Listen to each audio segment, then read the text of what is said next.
Hello দোস্ত, আজকে দেখবো মিস্ত্রিরা কি আজকে ফাঁকি মারছে।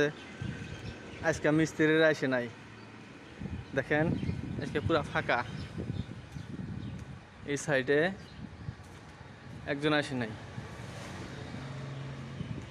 কালকে এতটুক ঢালাই করছে, এতটুক বাত আছে।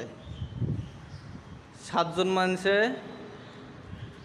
7জন লেবার এখান থেকে এতটুক ঢালাই করছে, ফ্লোর ঢালাই করছে। ফ্লোর ঢালাই করছে 7জন মানুষ। যদি কাম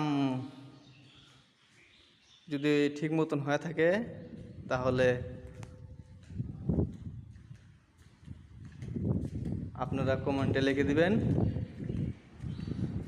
আর আমার চ্যানেলটা